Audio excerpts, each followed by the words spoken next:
आज हम लोग इस वीडियो में वाच्य के भेदों की पहचान की चर्चा करेंगे, वह भी उदाहरण के साथ। और ये बहुत ही महत्वपूर्ण है क्योंकि चाहे वह बोर्ड के एग्ज़ाम हो या कोई भी कॉम्पिटिटिव एग्ज़ाम, एक या दो प्रश्न इससे संबंधित होते ही हैं।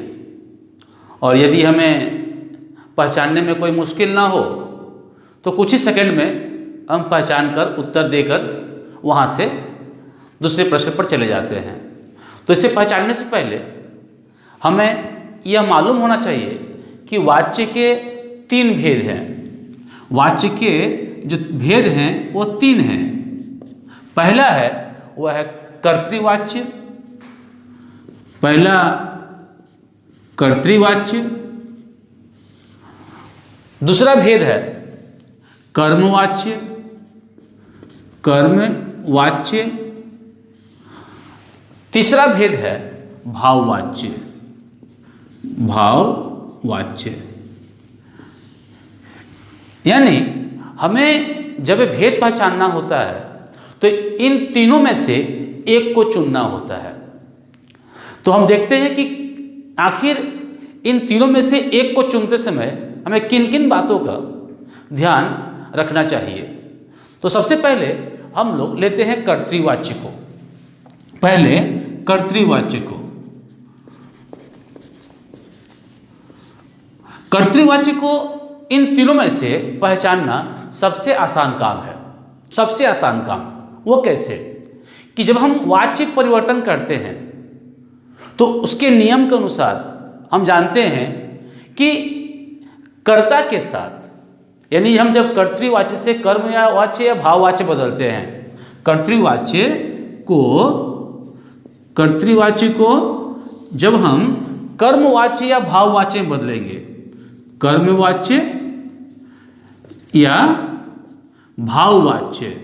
भाववाच्य में बदलेंगे तो पहला काम क्या करना होता है? तो पहला काम करना होता है कर्ता के साथ से या के द्वारा, यानी करण कारक का विभक्ति चिन्ह, करण कारक का विभक्ति चिन्ह है क्या है? से और के द्वारा, से और के द्वारा इसका प्रयोग करते हैं। ये समझिएगा कि जब हम कर्तृवाच्य से कर्मवाच्य भाववाच्य बदलेंगे तो कर्ता के साथ हम लोग क्या करते हैं? से या के द्वारा का प्रयोग करते हैं। उदाहरण के लिए अगर हम देखेंगे तो जैसे मोहन रोटी खाता है, मोहन रोटी खाता है, इसे हमें बदलना है कर्मवाच्य या भाववाच्य में। तो सबसे पहले हमें जानना पड़ेगा कि इसमें जो है, इसको जो है हम किस में बदलेंगे, कर्म या भाव में। तो हमें पता है कि यदि कर्तृवाच्य में कर्म हो तो उसे हम कर्मवाच्य बदलते हैं, और उसमें यदि कर्म ना हो तो उसे हम भाववाच्य बदलते हैं। क्योंकि यहाँ पर रोटी कर्म है इसलिए यह कर्मवाच्य में बदला जाएगा। तो उसके लिए क्या होगा? कर्ता के साथ से या के द्वारा का प्रयोग कोई एक करेंगे तो के द्वारा का प्रयोग करते हैं। मोहन के द्वारा रोटी खाई जाती है, मोहन के द्वारा रोटी खाई जाती है। अब ये देखिए यहाँ पर के द्वारा जो है वह है कर्मवाच्य, और जब भाववाच्य बदलेंगे वहां भी यही नियम लागू होता है कि कर्ता के साथ से या के द्वारा रहता है। लेकिन जब हम कर्तृवाच्य की बात करते हैं तो यह बात स्पष्ट है कि इसमें जो है से और के द्वारा नहीं होता है। सबसे पहली पहचान कर्तृवाच्य की और सबसे बड़ी पहचान, यानी जिस वाक्य के साथ से या के द्वारा विभक्ति चिन्ह ना लगा हो तो हम साफ साफ पहचान लेंगे कि वह जो है कौन सा वाच्य है, कर्तृवाच्य है। मोहन रोटी खाता है। उसी तरह से अगर देखेंगे दूसरा उदाहरण भी देखेंगे तो सीता हंसती है। दूसरा उदाहरण देखेंगे तो सीता हंसती है। यहाँ भी देख रहे हैं हम लोग कि सीता के साथ से और के द्वारा नहीं लगा हुआ है, यानी यह जो होगा वह कर्तृवाच्य होगा पहला। दूसरा यानी हम पहला लिख देंगे कि से और के द्वारा का प्रयोग, से और के द्वारा का प्रयोग नहीं होता है, नहीं होता है। ये पहली विशेषता है।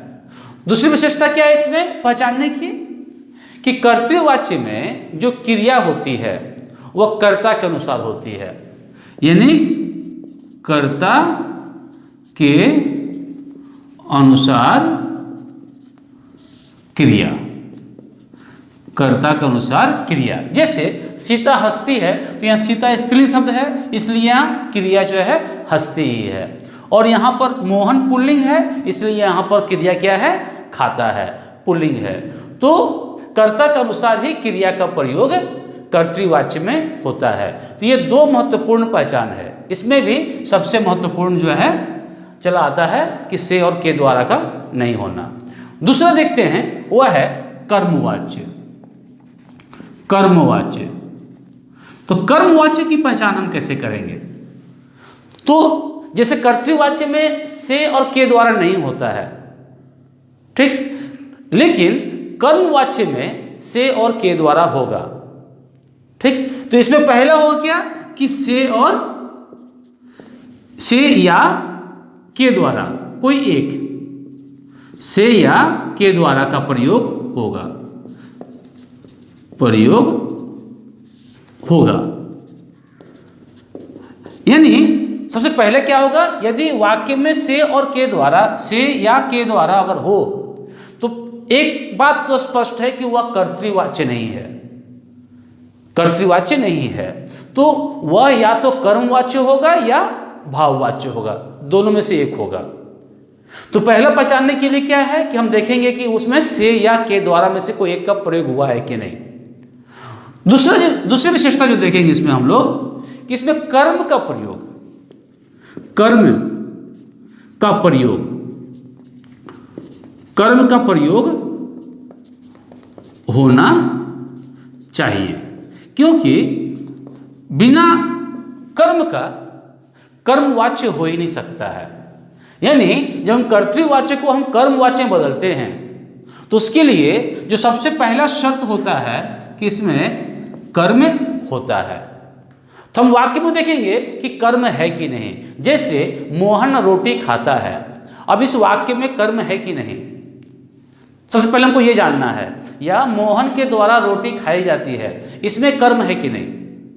यदि कर्म है तो यह कर्मवाच्य है, यदि कर्म नहीं है तो वह कर्मवाच्य नहीं है। तो हम कैसे पहचानेंगे कि इस वाक्य में कर्म है कि नहीं? तो उसके लिए जो है क्या और किसको से, क्या या किसको से प्रश्न करते हैं, प्रश्न करते हैं। और प्रश्न करने पर यदि हमें उत्तर मिल जाता है तो उस वाक्य में कर्म होता है। जैसे मोहन के द्वारा रोटी खाई जाती है, तो यदि प्रश्न करेंगे तो क्या होगा कि मोहन के द्वारा क्या खाई जाती है, उत्तर क्या होगा तो रोटी, यानी रोटी क्या है, कर्म है। यानी यह जो वाक्य होगा वह कर्मवाच्य होगा कि पहला ये के द्वारा है, पहली पहचान, और दूसरा कि इसमें कर्म है, ठीक। अब तीसरी बात जो देखेंगे कि इसमें क्रिया का जो प्रयोग होता है वह कर्म के अनुसार होता है, यानी कर्म, कर्म के अनुसार, कर्म के अनुसार क्रिया का प्रयोग, कर्म के अनुसार क्रिया का प्रयोग। जैसे यहाँ पर देखते हैं कि मोहन के द्वारा रोटी खाई जाती है, यहाँ रोटी स्त्रीलिंग शब्द है, इसलिए यहाँ खाई जाती आया है, क्योंकि यहाँ जो क्रिया है वह कर्म के अनुसार है। लेकिन यदि यहाँ होता कि मोहन फल खाता है, तो यहां मोहन फल खाता है, तो उसको हम कैसे बदलते हैं? तो मोहन के द्वारा फल खाया जाता है। तो फल खाया जाता क्यों है? क्योंकि फल पुल्लिंग शब्द है। तो जब भी देखेंगे कि इसमें जो है कर्म के अनुसार क्रिया का प्रयोग होगा। यानी एक तरीका और पहचानने का इसमें कि यदि कर्ता जो है पुल्लिंग हो, कर्ता पुल्लिंग हो और क्रिया स्त्रीलिंग हो, कर्ता पुल्लिंग हो और क्रिया स्त्रीलिंग हो, तो वह जो है क्या चलाएगा? किसमें? तो वह कर्मवाच्य में चलाएगा। लेकिन शर्त यह है कि उसके साथ के द्वारा होना चाहिए, के द्वारा होगा ही, क्योंकि हम जानते हैं कि वाक्य का गठन ऐसा भी है कि कर्ता पुल्लिंग और क्रिया स्त्रीलिंग हो सकती है। उदाहरण के लिए जैसे कि मोहन ने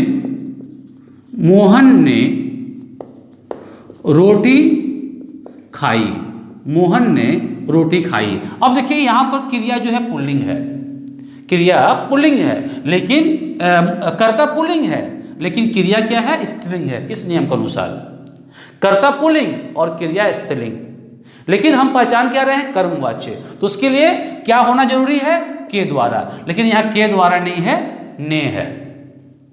तो जब ने है तो स्पष्ट है कि यह कर्मवाच्य या भाववाच्य में से कुछ नहीं है। से और के द्वारा नहीं है, इसका अर्थ यह हुआ कि यह कर्तृवाच्य है।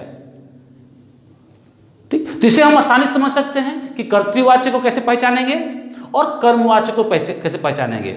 यदि हम कर्तृवाच्य और कर्मवाच्य को पहचान लिए तो तीसरा क्या बचता है? तीसरा बचता है भाववाच्य। तो भाववाच्य तो अपने आप पहचान में आ गया। भाववाच्य को हम आसानी से पहचान सकते हैं कि दोनों को पहचान लिए हम। तो भाववाच्य को पहचानने के अलग से अगर देखना हो तो सबसे पहले ये क्या है कि इसमें भी से या के द्वारा का प्रयोग होता है, कोई एक है से या के द्वारा का। जैसे सीता हंसती है, ठीक, तो सीता हंसती क्या है? ये है कर्तृवाच्य। इसको हम भाववाच्य में बदलेंगे। क्यों बदलेंगे? क्योंकि यहां पर कर्म नहीं है। तो कर्ता जो कार्य करता है उसका फल दो तरीके से पड़ता है। एक तो किसी और पर पड़ता है और दूसरा खुद कर्ता के खुद पर पड़ता है। जब किसी और पर पड़ता है तो वह कर्म है जिस पर पड़ रहा है, और कर्ता द्वारा किए गए कार्य का फल यदि कर्ता पर ही पड़ता है तो वहां कर्म नहीं है। तो जहां कर्म नहीं होगा वैसे कर्तृवाच्य को हम बदलते किसमें हैं? भाववाच्य बदलते हैं। तो यानी पहला जो होगा आपका कर्मवाच्य की तरह ही कि इसके साथ भी से या के द्वारा का प्रयोग होगा। पहला ये रहेगा ही, से या के द्वारा रहेगा ही। दूसरा जो देखेंगे हम लोग यहां पर वह कि इसमें जो है कर्म का प्रयोग नहीं होगा, कर्म का प्रयोग नहीं होगा। ठीक। तीसरी बात जो बहुत ही महत्वपूर्ण है वह यह कि इसमें जो क्रिया होगी भाववाच्य में वो हमेशा जो है पुल्लिंग एक वचन और अन्य पुरुष में होगी। ये महत्वपूर्ण है। जैसे सीता हंसती है, ये कर्तृवाच्य है। इसको यदि हमें भाववाच्य में बदलना है या भाववाच्य को पहचानना है तो क्या होगा? सीता से, मैं यहां लिखता हूं, सीता से हंसा जाता है, सीता से हंसा जाता है। ठीक, यहां देख रहे हैं हम लोग सीता से हंसी जाती है, ये गलत है। क्यों गलत है? क्योंकि नियम के अनुसार जब इसे हम भाववाच्य में बदलेंगे तो क्रिया हमेशा जो है पुल्लिंग होगी, जैसे कि यहां पर हंसा। ठीक है, एक वचन सीता है ही, सोचने की जरूरत नहीं है। और तीसरा की जो है अन्य पुरुष में। मान लीजिए यहां पर लड़के होते कि लड़के मैदान में खेलते हैं, एक वाक्य है लड़के मैदान में खेलते हैं, तो उसका क्या होगा? लड़के मैदान में खेलते हैं तो लड़के यहां पर बहुवचन है और इसे हमें बदलना है भाववाच्य में। तो कैसे बदलेंगे? तो यहां लिख देते हैं कि लड़के, तो हो जाएगा लड़कों, लड़कों से मैदान में खेला जाता है, खेला जाता है। यह ध्यान रखने की बात है कि यहां लड़कों जो है बहुवचन है, लेकिन क्रिया जो है वह एक वचन है।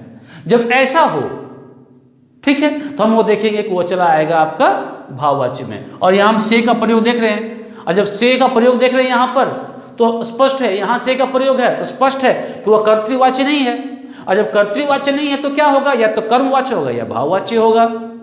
तो कर्मवाच्य या भाववाच्य से एक पहचानने के लिए क्या करेंगे? देखेंगे कि उसमें कर्म है कि नहीं। यदि कर्म है तो वह चला आएगा कर्मवाच्य में, और कर्म अगर नहीं है तो वह चला जाएगा वो भाववाच्य में। इस तरह से हम बहुत ही आसानी से कर्तृवाच्य, कर्मवाच्य और भाववाच्य की पहचान कर सकते हैं। अब हम यहाँ 10 वाक्य के माध्यम से पहचानने की कोशिश करेंगे कि कौन सा वाक्य कर्मवाच्य है, कौन सा कर्तृवाच्य है और कौन सा भाववाच्य। यहाँ 10 वाक्य हैं। तो इससे पहले हमने जो बातें अभी जानी है उसके आधार पर हम इन 10 वाक्यों में पहचानेंगे कि कौन सा वाच्य यहाँ प्रयोग किया गया है। जैसे पहला वाक्य, लड़के के द्वारा पत्र लिखा जाता है। तो सबसे पहली बात कि यहाँ के द्वारा है, तो के द्वारा है तो यहाँ कर्तृवाच्य नहीं है, क्योंकि उसमें के द्वारा से का प्रयोग नहीं होता है। तो यह कर्मवाच्य होगा या भाववाच्य होगा। तो कर्मवाच्य के लिए देखेंगे इसमें कर्म है कि नहीं। तो कर्म के लिए क्या कहा गया है? कुछ क्या और किसको से प्रश्न करेंगे। तो लड़के के द्वारा क्या लिखा जाता है। तो क्या का उत्तर क्या मिल रहा है? पत्र लिखा जाता है। तो यानी पत्र यहाँ पर जो है वह कर्म है, यानी यह जो है आ जा रहा है कर्मवाच्य में, कर्मवाच्य। उसके बाद देखते हैं दूसरा है, वह दिन में खेलने जाता है। ठीक है, तो यहाँ से और के द्वारा नहीं है। तो जब से और के द्वारा नहीं है मतलब यह जो है कर्तृवाच्य है, और कुछ सोचने की यहाँ जरूरत ही नहीं है, कर्तृवाच्य है, क्योंकि यहाँ से और के द्वारा नहीं है। तीसरा, मुझसे चला नहीं जा रहा है। अब यहाँ से है, संज्ञा जब रहेगा तो उसमें से और के द्वारा का प्रयोग अलग से होगा, जैसे राम से या राम के द्वारा। लेकिन जब सर्वनाम रहेगा तो वह सर्वनाम के साथ मिला हुआ रहेगा, जैसे यहाँ मुझसे। तो यहाँ से है, तो जब से है तो यह कर्तृवाच्य नहीं है। तो क्या होगा? ये कर्मवाच्य या भाववाच्य होगा, दोनों में से कोई एक होगा। तो मुझसे चला नहीं जा रहा है। अब क्या से प्रश्न करते हैं कि मुझसे, तो क्या से प्रश्न बनेगा ही नहीं, क्योंकि यहाँ कर्म नहीं है। मुझसे क्या नहीं जा रहा है, चला नहीं जा रहा है, ये प्रश्न नहीं है। तो यहाँ पर कर्म नहीं होने के कारण ये चला आएगा भाववाच्य में, भाववाच्य में। उन लोगों से हंसा नहीं जाएगा। ठीक है, अब यहाँ पर भी से है, यानी यह भी कर्तृवाच्य नहीं है, या तो यह भाववाच्य है या कर्मवाच्य है। तो देखते हैं यहाँ कर्म है कि नहीं। उन लोगों से हंसा नहीं जाएगा, तो यहाँ हंसने का जो फल है वो कर्ता पड़ेगा, इसलिए यहाँ कर्म नहीं है। तो उन लोगों से क्या नहीं जाएगा, तो हंसा नहीं जाएगा, प्रश्न नहीं बन रहा है। तो इसलिए जो है आपका यहाँ पर कर्म नहीं होने के कारण यह भी जो है भाववाच्य है। ठीक है, अब यह खाना हमसे खाया नहीं जाता है। अब यहाँ पर से है, यानी यह भी कर्तृवाच्य नहीं है। तो यह खाना हमसे खाया नहीं जाता है, तो हमसे क्या नहीं खाया जाता है, तो प्रश्न बन जा रहा है, उत्तर मिल रहा है यह खाना, यानी यहाँ कर्म है। तो कर्म है तो यह चला आएगा कर्मवाच्य में, कर्मवाच्य में। उसने मुझे चिट्ठी भेजी है, तो यहाँ पर देखिए से और के द्वारा नहीं है, ने का प्रयोग हुआ है। जब से और के द्वारा नहीं है तो मतलब ये चला आएगा कर्तृवाच्य में, कर्तृवाच्य में। ठीक, उनसे लोगों का दुख नहीं देखा जाएगा, तो यहाँ भी से है, यानी यह कर्तृवाच्य नहीं है, क्योंकि से आने से कर्तृवाच्य प्रयोग नहीं होगा। तो यहाँ चला आएगा उनसे लोगों का दुख नहीं देखा जाएगा। तो उनसे लोगों का क्या नहीं देखा जाएगा, तो दुख नहीं देखा जाएगा, यानी यहाँ पर कर्म है, यानी यह चला आएगा आपका कर्मवाच्य में, कर्मवाच्य में। चलो चले, यह जो है जब आज्ञा सूचक वाक्य होता है या इच्छा बोधक जो है वाक्य होता है, वहाँ पर हम देखते हैं कि से और के द्वारा का प्रयोग नहीं होता है, से या के द्वारा का प्रयोग नहीं होता है कर्म या भाववाच्य के साथ। जैसे चलो चले, यह जो है आपका आ जा रहा है कर्तृवाच्य में, कर्तृवाच्य, लेकिन जब इसे हम बदलेंगे भाववाच्य में, क्योंकि इससे हम लोग कर्मवाच्य में बदल नहीं सकते क्योंकि यहाँ कर्म नहीं है, तो क्या होगा, चलो चला जाए, चलो चला जाए, इसका जो है भाववाच्य हो जाएगा। तो ऐसे वाक्यों को हम ध्यान से देखेंगे और समझेंगे कि किस में आता है। अगर मान लिया आता है चलो चला जाए, ठीक है, तो ऐसे में हम लोग भाववाच्य में रखते हैं, लेकिन यहाँ जाए नहीं है, चलो चले है, यानी यहाँ पर जो है चला आएगा ये आपका कर्तृवाच्य में। भगवान सबका कल्याण करे, यहाँ भी से और के द्वारा नहीं है, यानी यह भी जो है कर्तृवाच्य है, यह भी कर्तृवाच्य है। ठीक, अब इसके बाद अगर देखेंगे तुलसीदास द्वारा रामचरितमानस लिखा गया है, ये वाक्य है तुलसीदास द्वारा या के द्वारा, तो द्वारा है यानी अब कर्तृवाच्य ये नहीं है, तो जब नहीं है तो भाववाच्य या कर्मवाच्य में होगा। तो देखते हैं कर्म है कि नहीं इसमें, तो तुलसीदास द्वारा क्या लिखा गया है, उत्तर क्या मिल रहा है, तो रामचरितमानस लिखा गया है, तो रामचरितमानस क्या है, यहाँ पर कर्म है, इसलिए ये हो जाएगा कर्मवाच्य। तो मित्रों, हमने जिन बातों को यहाँ पर सीखा है, ठीक, उनको ध्यान में रखकर किसी भी वाच्य को आसानी से पहचान सकते हैं कि यह कर्तृवाच्य है, कर्मवाच्य है या भाववाच्य है। तो इस वीडियो में आज इतना ही, धन्यवाद।